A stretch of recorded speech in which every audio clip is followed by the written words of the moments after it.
Hey, everybody, welcome back to the Nader Narrative on Jersey First TV.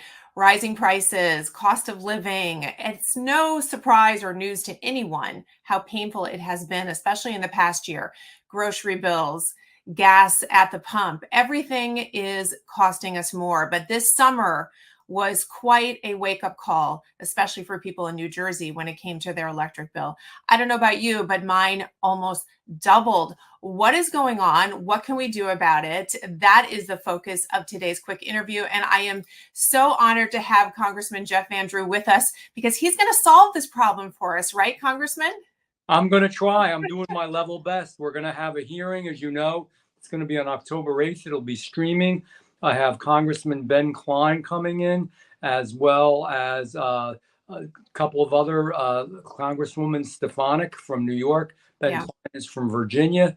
Mark Alford, who is from Missouri, the show me state, and he's going to want to be shown exactly what's going on here. So we have 3 other members of Congress from around the country and myself, and we're going to have experts, energy experts. We're going to have people who are a climate expert, somebody that is a meteorologist, because what they're trying to do, and I hope I can articulate this, is I really want to be focused on this.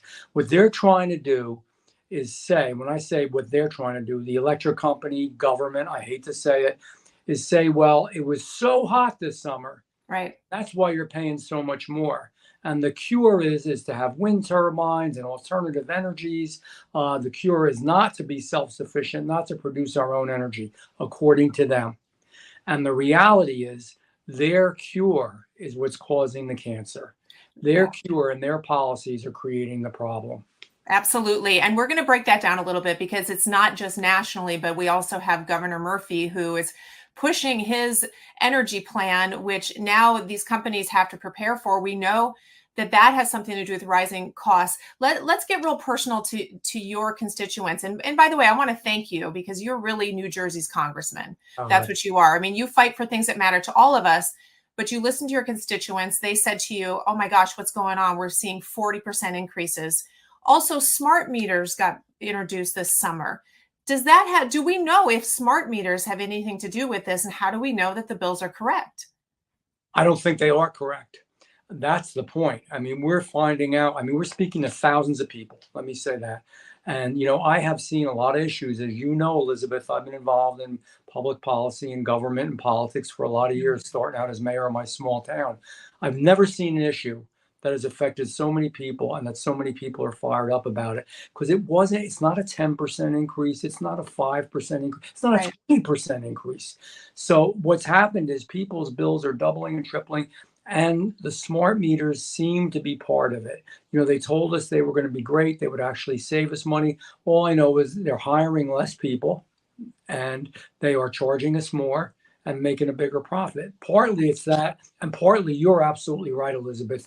It's also because they're preparing for wind energy and some of these other alternatives, which are extremely expensive.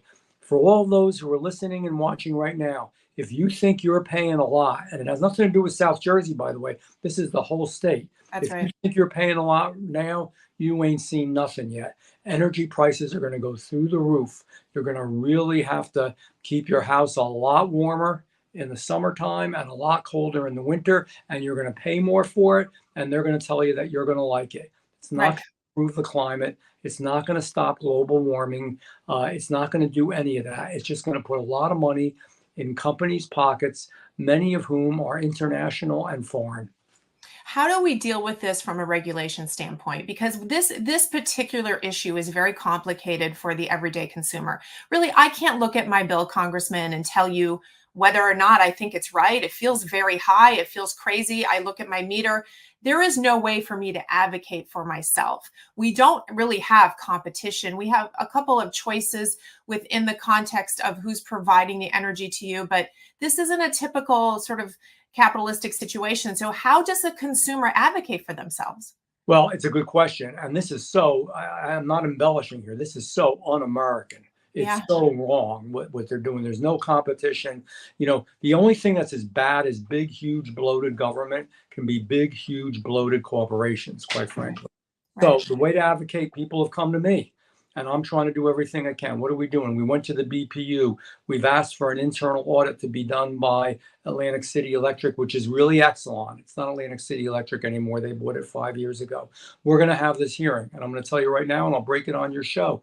We're going to go to FERC, which is the Federal Energy Regulatory Commission, and because something is really wrong here. Beyond the 3 rate increases they were given, because supplies are not as good now because of these policies. Right. Beyond that, the rates have gone up a lot, and they're not even reading the solar right. Let me tell you, since some of these smart meters are put in, real quick story. Guy talks to me the other day.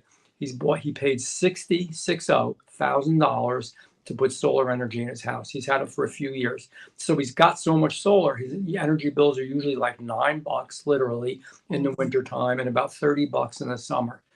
His bills recently now are like $800-900. This solar's not getting read. He's not using more energy. They're trying to say we're using more energy. They're trying to say because the weather's hot. The meteorologist we're going to have at our hearing, which again we'll be streaming. We don't have the exact way to get on yet, but we will, and everybody will see that. He's going to talk about, no, it really wasn't a much hotter summer here at all. That's nonsense. And they're just trying to blame, well, it's hotter and there's global warming, so you've got to pay even more because of that. No, it's because of the cure that you have by not using our American energy, by relying on other countries, by using these horrible wind turbines, which are inefficient and hurt the environment and hurt the ocean. That's why the costs are going up. Here we are with these decisions made by the Biden administration that feel to many people like, oh, that's just something in DC. It's international issues. I don't understand it. No, it's hitting your wallet. This is now coming home to roost. I mean, all of the issues with inflation, we can point back to energy independence. So how important is it, obviously, for us to vote November 5th? How important is it for us to change the administration? This is at the root of so many of the issues that everyday Americans are experiencing. The pain in their pocketbook this is the root issue, is it not? It is. It's the real thing. And you're so right, Elizabeth, in what you said. People think sometimes, doesn't matter who's president, who's in Congress. It's just the same old stuff. And I get how people feel that way. They do get disappointed. It does get old sometimes. People are tired. They're working their butts off. It's harder than ever to make ends meet. And it seems like nobody's listening. But some people are. Right. President Trump knows that this is a problem. If he gets in, he's going to have a much, much better energy policy. We also have to make sure that we have a Republican Congress, because if we don't, he isn't going to get any help. The bottom line is, let me put it down to real basics. If you vote the right way and the right people win in November, your energy bills are going to go down. We're going to save the country. And by the way, we're not going to be blowing money all over the world the way that we do now. I know you follow this, Elizabeth, but some people don't, because they don't really tell us about what really is going on in the media. That money went to the UN from American taxpayers and has actually gone directly to the Taliban. That's fact. That's not a Republican talking point. So all of you out there who are working right now, breaking your butt to make a living, know that those tax dollars that you're overpaying on, that's some of the stuff it's going for. Trump gets in, that's not going to happen. He's going to stop that. He's going to tell the UN to cut it out, because we fund most of the damn UN. That's right. And with NATO, he said, you know what? And it affects people in their pocketbook. We're spending so much everywhere. We don't take care of our own veterans, our own homeless, our own people who are just middle-class working people. I'm tired of it, and people are tired of it. Everybody is tired of it. And we're seeing it even play out with the disaster from the hurricane. We're seeing so much play out that where do we come first? I mean, we are definitely the most giving country in the world. We always have been. We're charitable. That doesn't mean we need to give away all our money so that our people are hurting.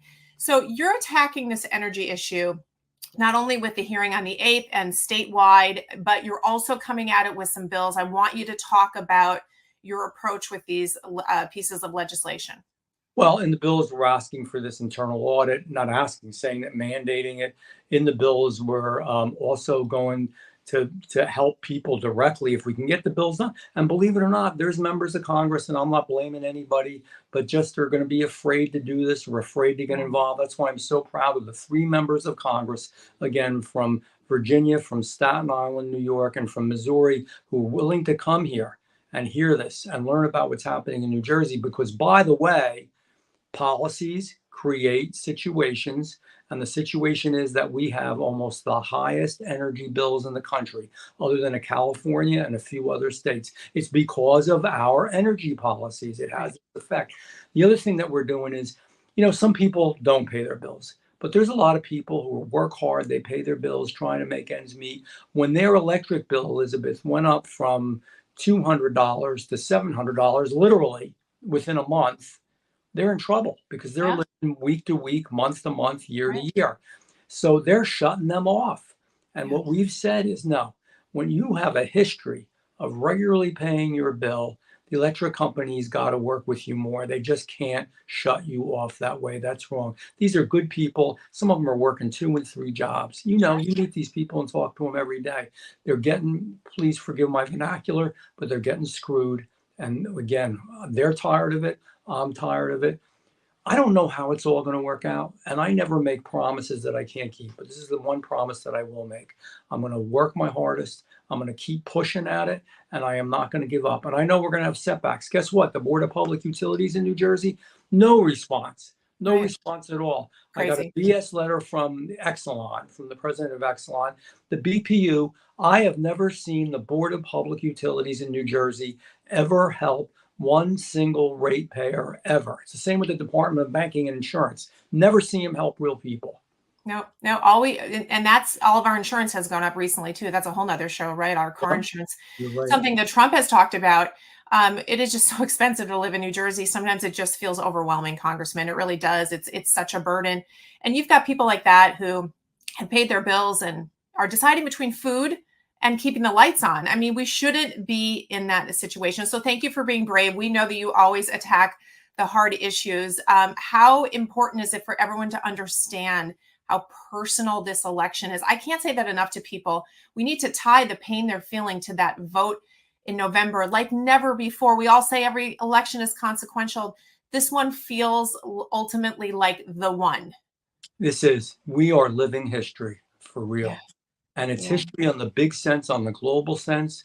But as you said so well, Elizabeth, it's also history right in your home, right in your pocketbook, right in you being able to afford to live, to buy groceries, to pay energy bills, to pay your insurance, to be able to buy a home. Real quick, do you know statistically you have to earn twice as much income today than you did 4 years ago to buy a new home? Nobody's earning twice as much income. No, It's not at all. unbelievable and it's wrong. It's not the American dream. So it matters. I want people to know the way you live, the lifestyle you have, how much disposable income you're going to have. Forget all the global stuff. Just right here, right at home, in your house or your apartment, it's going to significantly affect you. This is one time you have to vote with your heart for America, and you Yeah. have to vote with your mind make sure that we're strong in the world, and you have to vote with your pocketbook so you can afford to still be an American. Well, that is so well said. And I want to thank your constituents for what I'm sure they will do, which is send you back once again to keep fighting for us. We really need you. New Jersey is not represented well. You are our congressman. You will continue to fight. Thank you for attacking this issue. We will find out more about the 8th and get that information out to people. And obviously, we are with you in the November 5th outcome. I know you're fighting hard, not only to keep serving your constituents, but for President Trump. So thank you for doing that. Absolutely. And we're hoping he's going to come back to New Jersey. I believe that he is. We're working Yeah, on it. Probably be up North Jersey this time. No I date is, love it. but yeah, it'll be fun. We'd love to have him in North Jersey. Absolutely. I don't know if we can quite outdo South Jersey in their response, but we'll try. We do love him up here as well. Congressman, thank you so much. We'll stay up to speed on this issue. And when I see a lower bill this winter, I know who to thank. Thank you, Elizabeth. God bless you. Take care. All right, guys, and to everyone out there, keep watching this issue. We'll let you know where the hearings are, what you can tune into, and November 5th, guys, that's what it's all about. Thanks, Congressman, and everyone else. We'll see you soon.